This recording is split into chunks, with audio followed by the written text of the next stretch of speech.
అండి, అందరికీ నమస్కారం. ఈ రోజు మనం నల్లపాడులోని పుట్టలమ్మ తల్లి దేవస్థానం వద్ద వినాయక చవితి సందర్భంగా మనకి ఇక్కడ వినాయక విగ్రహాన్ని అత్యంత వైభవంగా ఏర్పాటు చేశారు. ఇక్కడ చాలా మంది చెప్పారేంటంటే అడవిని తలపించే విధంగా ఎంతో అద్భుతంగా ఆ విగ్రహ ఏర్పాటైతే చేశారని చెప్పేసి చాలా మంది చెప్పుకుంటున్నారు. సో అది ఎలా ఉంది ఏంటి అని చెప్పేసి ఈ రోజు మనం చూడడానికి వచ్చాము. ఒకసారి చూద్దామా రండి. ఇప్పుడు మనం ఎంట్రన్స్ అయినప్పుడు ఇక్కడైతే మనకి స్టార్టింగ్ లో వెంకటేశ్వర స్వామి సతీ సమేతంగా అయితే కొలువుతీరి ఉన్నారు. చూడండి ఎంతటి పచ్చటి వాతావరణంలో అయితే మనకి సతీ సమేతంగా వెంకటేశ్వర స్వామి అయితే కొలువుతీరి ఉన్నారు. ఇక్కడ చూస్తే లైటింగ్ ఫోకస్ తో చక్కగా ఎంత చక్కగా ఆనందంగా ఇక్కడే ఈ వాతావరణం ఇలా ఉందంటే లోపలికి వెళ్తే ఇంకెంత బాగుండిదో ఒకసారి చూద్దామా. ఇక్కడైతే పచ్చగా వాటర్ ఫౌంటైన్ అనేది ఒకటి పెట్టేశారండి. ఇక్కడ వినాయకుని విగ్రహం వెండితో చేసినట్టుగా ఎంత అందంగా ముచ్చటగా ఉందో చూడండి. ఇక్కడ వీటితో పాటు వాటర్ ఫౌంటైన్ నీళ్లు వినాయకుని మీద అభిషేకం జరుగుతున్నట్టు ఎంత చక్కగా ఉందో చూసారా. ఇంకా ఇప్పుడు ఇక్కడే ఇంత అందంగా ఉంటే లోపల ఇంకెంతంగా ఉండిదో ఒకసారి వచ్చి చూద్దాం.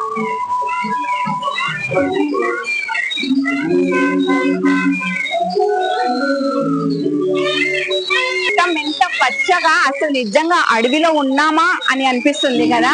చక్కగా ఎంత ప్రశాంతమైన వాతావరణంలో వావ్. ఇక్కడ చూసుకుంటే మన వినాయకుడు వచ్చేసి డప్పులు వాయిస్తూ ఎంత చక్కగా కొలువు తీరి ఉన్నారో ఒకసారి చూడండి.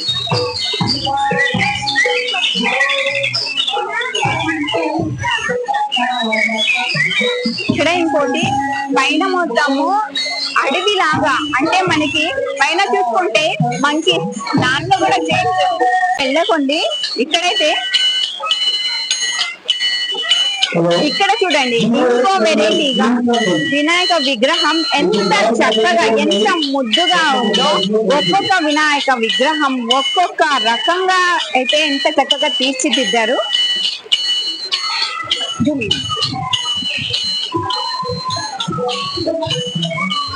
ఇంకా ముందుకెళ్తే అసలైన విగ్రహం కనిపిస్తుంది. అది అయితే ఎంత పెద్దగా ఎంత ముద్దుగా ఎంత చక్కగా ఉందో ఒకసారి చూద్దాం. ఇదైతే మన మెయిన్ విగ్రహం అన్నమాట. వినాయకుడు ఎంత చక్కగా కొలువు తీరి ఉన్నారో చూడండి. ఇక్కడైతే చాలా మంది భక్తులు నల్లపాడు ఏరియాలోనే కాకుండా ఇంకా పరిసర ప్రాంతాల్లో నుండి చాలా మంది వస్తున్నారు ఈ అందాన్ని వీక్షించడానికి.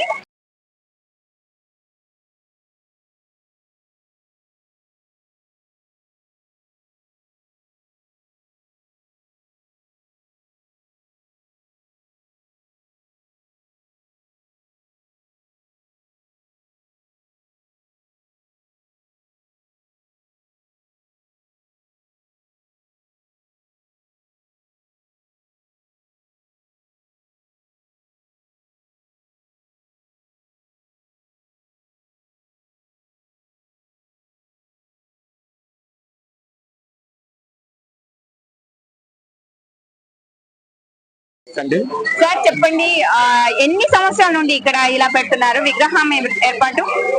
ఇక్కడ ముందుగా శ్రీ గంటలమ్మ పుట్టలమ్మ తల్లి అమ్మవారు స్వయంభూగా వెళ్తే 1700 సంవత్సరాలు అయిందండి.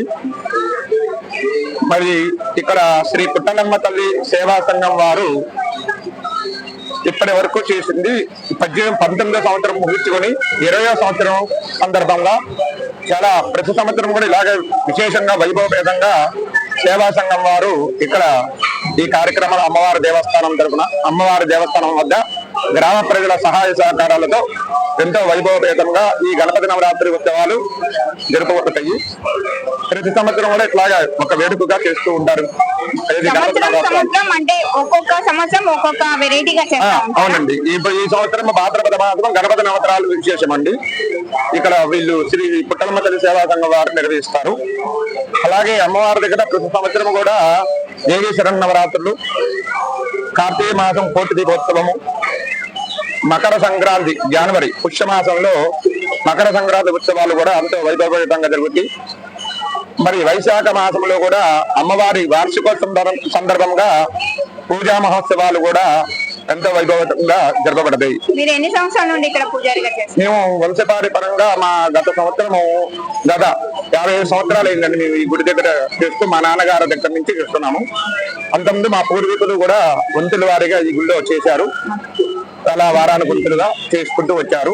ఇక్కడ భక్తులు అంటే నల్లపాడు భక్తులే కాకుండా ఇంకా చుట్టుపక్కల ఏడూర్లకి అమ్మవారి గ్రామ దేవత స్వయంభూగా వెలిసినటువంటి గంటలమ్మ పుట్టలమ్మ తల్లి దేవస్థానం. గ్రామ ప్రజల యొక్క సహాయ సహకారాలతో ఈ యొక్క కార్యక్రమాలన్నీ కూడా ఎంతో వైభవపేతంగా అమ్మవారికి సంబంధించినవి కానీ, గణపతి నవరాత్రులు కానీ, మరి దేవీ నవరాత్రులు కానీ, కోటి దీపోత్సవం కానీ, మకర సంక్రాంతి ఉత్సవాలు కానీ గ్రామ ప్రజల యొక్క సహాయ సహకారాలతో వైభవపేతంగా జరుగుతుంది. ఇక్కడ ప్రతి సంవత్సరం వినాయక విగ్రహ ఆవిష్కరణ జరుగుతూ ఉంటుంది. ఇక్కడ పూజారులు కూడా అత్యంత వైభవంగా పూజా కార్యక్రమాలు నిర్వహిస్తారని చెప్పారు.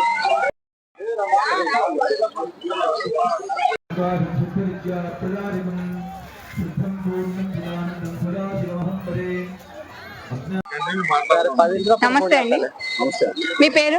శంకరం. మీరు ఎక్కడ ఉంటారు? అవునా, ఇది వినాయక చవితి విగ్రహం ఎన్ని సంవత్సరాల నుండి ప్రతిష్ఠిస్తున్నారు? అందరు కమిటీ మెంబర్స్ అందరు కమిటీ మెంబర్స్ ఊళ్ళో గ్రామ ప్రజల సహాయ సహకారంతో శ్రీ పుట్టలమ్మ తల్లి సేవా సమాధిలో 20 సంవత్సరాలు జరుగుతుంది. ప్రతి సంవత్సరం ఇలానే వెరైటీ సెట్టింగ్ తో మేము ఇలా చేస్తా ఉంటాము. ఈ సంవత్సరం మామూలుగా ప్రకృతిని కాపాడే విధంగా అడవి థీమ్ చేద్దామని మీకు ఎందుకు అనిపించింది? మామూలుగా వెరైటీగా ప్రతి సంవత్సరం ఒక్కొక్క సెట్టింగ్ వేస్తుంటాము కాబట్టి ఈ సెట్టింగ్ తో అందరూ జనాల ఆకర్షణతో ఎక్కడెక్కడి నుంచి వాళ్ళు కూడా వస్తున్నారు. చూసి అందరూ స్వామివారి దర్శనం చేసుకుని వెళ్తున్నారు. అది పరిస్థితి. రేపు మామూలుగా 8వ రోజు అన్నదాన కార్యక్రమం కూడా ఉంది. 11 గంటల కాడ నుంచి దగ్గర 6,000 మందికి అన్నదానం జరిగింది. ప్రతి సంవత్సరం జరిగింది. అదే విధంగా ఆదివారం సాయంత్రం రోజు స్వామివారి లడ్డు వేలంపాట జరిగింది. 11 కిలోల లడ్డు. పాడుకున్న భక్తులకు కూడా 4 గ్రాములు బంగారం ప్లాకెట్ కూడా ఇస్తాము. స్వామివారి అమ్మవారి పట్టువస్త్రాలు కూడా ఇస్తాము. తర్వాత స్వామివారి భారీ ఊరేగించుకు నిమజ్జన కార్యక్రమం జరుగుతుంది. మీ పేరండి? మీరు ఎక్కడ ఉంటారు? మీరు కూడా కమిటీ సేవ? ఓకే, అందరు కలిసే చేస్తారు ఏదైనా?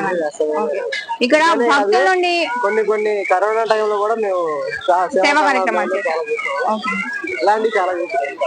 అంటే చందాలు ప్రజల నుండి చందాలు తీసుకుంటాం. మేము కమిటీలో మేము వేసుకుంటాం. అందరమే కలిపి చేస్తాం.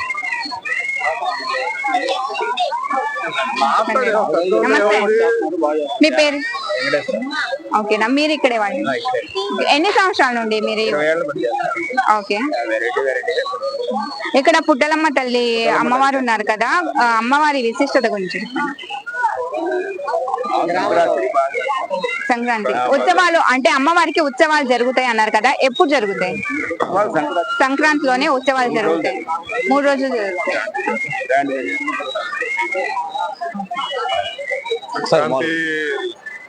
పుట్టలమ్మ తల్లి అమ్మవారు స్వయంభూ ఇక్కడే వెలిసారు.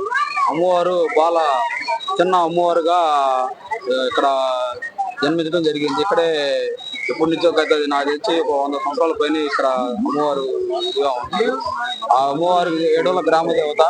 అదేవిధంగా అందరూ గ్రామ ప్రజల ప్రోత్సాహంతో, చుట్టుపక్కల 2 గ్రామాల ప్రోత్సాహంతో ఇంత భారీ ఎత్తున వినాయక చవితి తర్వాత సంక్రాంతి పండుగ కూడా జరుగుతాయి. అది 14, 15, 16 తారీఖుల్లో కూడా. నమస్తే అండి, మీ పేరేంటి?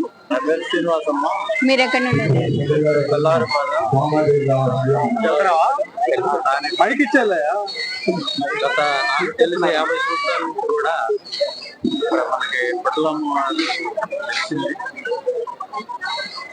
ప్రతి జనవరి 13 బాగా ఉత్సవాలు జరుపుతాము ఘనంగా. అలాగే ఈ వినాయక చవితి కూడా 9 రోజులు బాగా భారీ ఎత్తున జరుపుకొని రేపు అన్నదాన కార్యక్రమం ఉన్నది. తదుపరి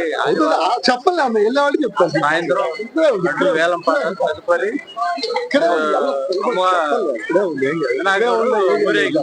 భారీగా జరుపుతాము.